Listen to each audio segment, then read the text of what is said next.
Court ने एक तरह से घुसपैठियों को खदेड़ने का रास्ता बिल्कुल साफ कर दिया है। कोई उसमें कील काटा बचा ही नहीं है और ये बहुत बड़ी खबर थी।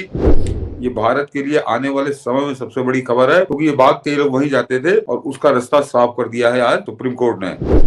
सीधे सीधे इस आदेश का ये मतलब है कि यहाँ पकड़ो, बांग्लादेशी चिन्हित हो और उसको लाद के बांग्लादेश भेजो।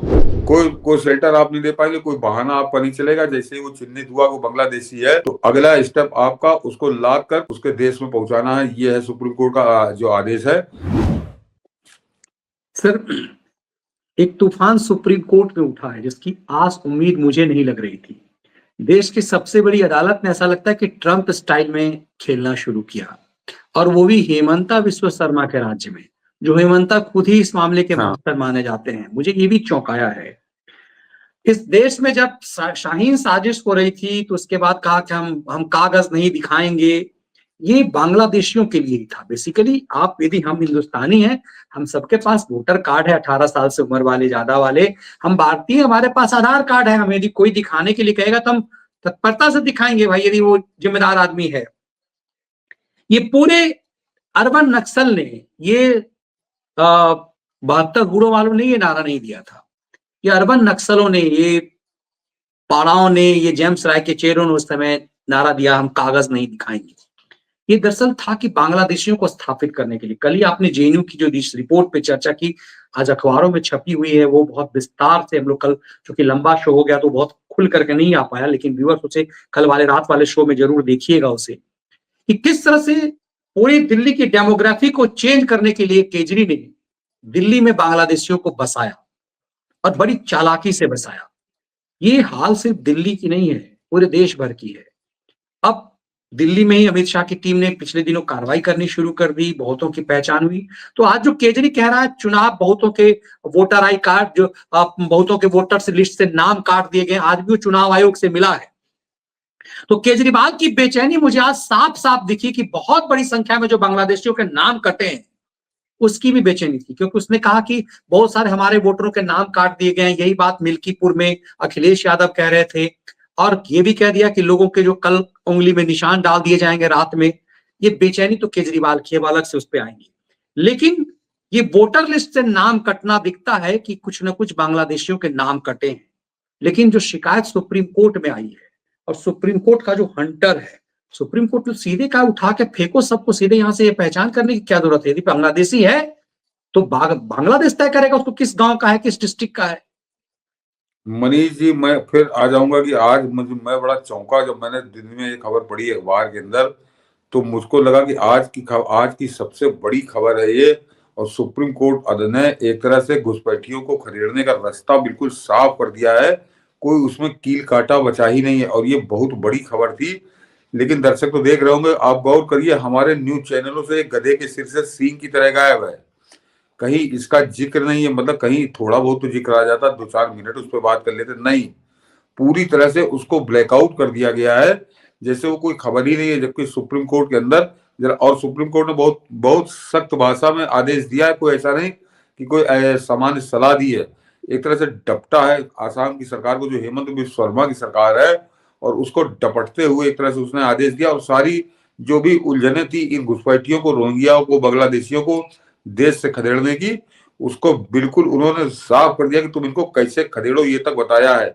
और मेरे ख्याल से जो ट्रंप वाली आप बात कर रहे हैं, वही रास्ता एक भारत की सुप्रीम कोर्ट ने भारत की सरकार को या राज्य सरकारों को दिखाया है। जरा खबर दिखाइए मनीष जी। मैंने उसका हिंदी में ट्रांसलेशन किया। मनीष जी आपको खबर दिखाएंगे, मैं पूरी खबर पढ़ के सुनाऊंगा, क्योंकि ये बहुत बड़ी खबर है। मैंने कहा ये आज की सबसे बड़ी खबर नहीं है, ये भारत के लिए आने वाले समय में सबसे बड़ी खबर है, क्योंकि ये भाग के लोग वहीं जाते थे और उसका रास्ता साफ कर दिया है आज सुप्रीम कोर्ट ने। ये वो खबर है कि are you waiting for some मुहूर्त। उन्होंने कहा कि तुम किस मुहूर्त का इंतजार कर रहे हो। Supreme Court slams Assam government for not deporting foreigners. और इसके नीचे जो उन्होंने लिखा है मनीष जी, जो खबर है कि निर्वासन प्रक्रिया की समीक्षा करते हुए सर्वोच्च न्यायालय ने बताया कि असम सरकार किस तरह आगे बढ़ सकती है। उसने कहा कि आप उन्हें देश की राजधानी में निर्वासित कर सकते हैं। एक उदाहरण देते हुए शीर्ष अदालत ने कहा कि मान लीजिए कि वह व्यक्ति पाकिस्तान से है और आप पाकिस्तान की राजधानी जानते हैं, तो आप उसे पाकिस्तान की राजधानी भेज देते हैं। सुप्रीम कोर्ट ने कहा कि आप उन्हें यहाँ कैसे हिरासत में रख सकते हैं, यह कहते हुए कि उनका विदेशी पता ज्ञात नहीं है। आपने वह तारीख क्यों नहीं बताई जिस दिन सत्यापन पत्र विदेश मंत्रालय को भेजा गया था। जब असम सरकार के वकील ने उचित हलफनामा दाखिल करने के लिए और समय मांगा तो अदालत ने चेतावनी दी, हम आपको झूठी गवाही के लिए नोटिस जारी करेंगे। एक राज्य सरकार के रूप में आपसे अपेक्षा की जाती है कि आप अपना पक्ष स्पष्ट करें। सुनवाई के दौरान केंद्र सरकार के वरिष्ठ विधि अधिकारी सॉलिसिटर जनरल तुषार मेहता ने अदालत को बताया कि चूंकि यह मुद्दा राज्य का विषय नहीं है, इसलिए वह इसका समाधान निकालने के लिए केंद्रीय विदेश मंत्रालय के अधिकारियों से परामर्श करेंगे। सर्वोच्च न्यायालय ने केंद्र सरकार को 1 महीने के भीतर यह स्पष्ट करने का निर्देश दिया कि राज्य विहीन व्यक्तियों से कैसे निपटा जाए। साथ ही साथ न्यायालय ने असम को हिरासत केंद्रों की स्थिति सुधारने का आदेश दिया और हर पखवाड़े सुविधाओं का निरीक्षण करने के लिए एक समिति गठित करने का आदेश दिया। न्यायालय ने मामले की अगली सुनवाई 25 फरवरी को तय की है। सर्वोच्च न्यायालय ने अपने आदेश में कहा कि हम असम राज्य को इस आदेश के अनुपालन की रिपोर्ट करते हुए एक उचित हलफनामा दायर करने का निर्देश देते हैं। यदि राज्य सरकार को पता चलता है कि राष्ट्रीयता सत्यापन फॉर्म 2 महीने पहले भेजे गए थे तो उसे तुरंत विदेश मंत्रालय को एक रिमाइंडर जारी करना चाहिए और जैसे ही विदेश मंत्रालय को ऐसा रिमाइंडर प्राप्त होता है, राष्ट्रीयता स्थिति सत्यापन के आधार पर मंत्रालय द्वारा प्रभावी कार्रवाई की जाएगी। तो एक तरह से सुप्रीम कोर्ट ने आज बिल्कुल स्पष्ट कर दिया कि आप ये बहाना नहीं चलेगा कि हम इसका पता तो बांग्लादेश में कहा रहता था तो भारत की सरकार क्या जाने। सीधे सीधे इस आदेश का ये मतलब है कि यहाँ पकड़ो बांग्लादेशी चिन्हित हो और उसको लाद कर बांग्लादेश भेजो, या अगर मैं रोहिंग्या मुसलमान है तो उसको लाद कर म्यांमार भेजो। और ये देश की सर्वोच्च अदालत का फैसला है, तो आने वाले समय में हम लोग कुछ तेजी देखेंगे, क्योंकि यही बाधा होती थी, ये खैराती लिबरल पहुंच जाते थे सुप्रीम कोर्ट, तो वहीं से आदेश आया है। अब आसाम की सरकार हो और चाहे केंद्र की सरकार हो, और खासकर जो मनीष जी भी जिक्र कर रहे थे कि कल जो जेएनयू की रिपोर्ट आई है, तो जैसे संकेत मिल रहे हैं कि दिल्ली में भी सरकार भाजपा की संभवतः बनेगी, तो हर तरह की सरकार को, यूपी में तो योगी बाबा बैठे हैं तो पकड़ पकड़ के यहीं सीधे लादना कर दे। अब तो सुप्रीम कोर्ट का आदेश भी हो गया, तो वो बांग्लादेशियों और रोहिंग्याओं इनके भी अब बुरे दिन आने शुरू हुए हैं। लेकिन इनका एक इनके साथ फिल्टर है कि यहाँ से भागकर कांग्रेस शासित राज्यों में चले जाएंगे या ममता बनर्जी के यहाँ चले जाएंगे, लेकिन तब उनकी भी समझ में आएगा कि कितना बड़ा उनके ऊपर भार पड़ रहा है। फिलहाल आज की तारीख का मैंने कहा सबसे बड़ा आदेश था, सबसे बड़ा फैसला था, और इसके प्रभाव हम लोग को आने वाले समय मिलेंगे और ये एक शुभ संकेत है। ये एक शुभ संकेत है। उम्मीद करते हैं कि ये जो आप कहते हैं ना कि इन बांग्लादेशियों को, विशेष रूप से रोहिंग्याओं को, ये खुल करके पूरा केजरी गैंग सामने आते थे कि कहां जाएंगे, पूरा लेफ्ट लिबरल गिरोह सामने आता था। मुझे लगता है सुप्रीम कोर्ट के हंटर के बाद अब ये सब भी अपनी औकात में आ जाएंगे। हाँ, कोई शेल्टर आप नहीं दे पाएंगे, कोई बहाना आपका नहीं चलेगा। जैसे ही वो चिन्हित हुआ वो बांग्लादेशी है, तो अगला स्टेप आपका उसको लाद कर उसके देश में पहुंचाना है। ये है सुप्रीम कोर्ट का जो आदेश है, आज उसका सीधा सीधा लब्बो लबाब ये है। अभी तक असल में दर्शकों को बता दूं कि इसमें समस्या ये थी कि आसाम सरकार में जो हिरासत केंद्र लिखे, डिटेंशन सेंटर, वहां पर भीड़ बढ़ती जा रही थी, और वो असम सरकार ने सुप्रीम कोर्ट को बताया कि हमारे पास इनके पते नहीं है तो हम इनको कैसे भेज दें, यानी बांग्लादेश में कहा रहते थे हमें, तो उसका सुप्रीम कोर्ट ने कहा कि ये तुम्हारा ठेका नहीं है, तुम्हारा जिम्मा नहीं है कि ये कहाँ रहते थे, इससे तुम्हारा, इनको उठाओ, इनको बांग्लादेश भेजो।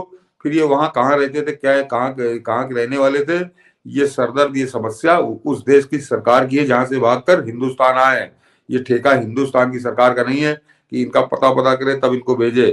तो अब वो अड़चन खत्म हो गई है, और अब निश्चित तौर पर ये वापस हम हमको बहुत तेजी के साथ जाते हुए देखेंगे। और वो जो मनीष जी ने कहा, तो वो जो ट्रंप ने जिस तरह से भेजना शुरू किया है, वैसे ही हम यहाँ पर भी नजारा देखेंगे, ये मैं उम्मीद करता हूँ। और जो ट्रंप ने जिनको भेजा है हिंदुस्तान, अभी पहली खेप में सुनना है 200 लोग आ रहे हैं, 18,000 लोगों को चिन्हित किया है। तो खैराती यहाँ पे नाचने लगे, माहौल बनाने लगे, और जबकि इन खैरातियों को मालूम नहीं कि आज से महीना भर पहले भारत सरकार बहुत स्पष्ट शब्दों में कह चुकी कि जो हमारे नागरिक हैं वह अवैध रूप से तुम्हारे यहाँ घुसे थे, तो उनको भेजो, हम उनको स्वीकारेंगे, अब वो हमारे नागरिक है, यहाँ के रहेंगे।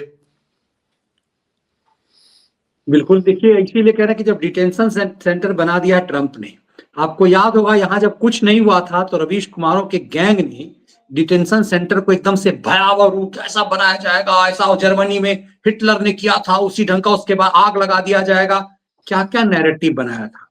अब दुनिया का सबसे बड़ा पुराना डेमोक्रेटिक कंट्री, आधुनिक डेमोक्रेटिक कंट्री की बात करने वाले डोनाल्ड ट्रंप ने उसी ढंग का डिटेंशन सेंटर बना दिया अलग अलग देशों का।